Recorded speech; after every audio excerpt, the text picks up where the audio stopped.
0 1 2 3 4 4 ಮತ್ತು 4 ಬರುತ್ತೆ 5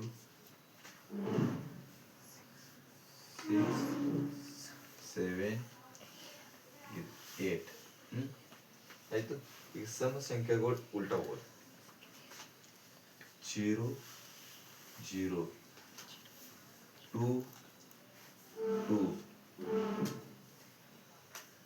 4 4 6 6 8 ಇದು 8 ಆಯ್ತಾ ನೋಡು 8ರ ಬಗ್ಗೆ ಆಯ್ತಾ ಸ್ಟಾಪ್.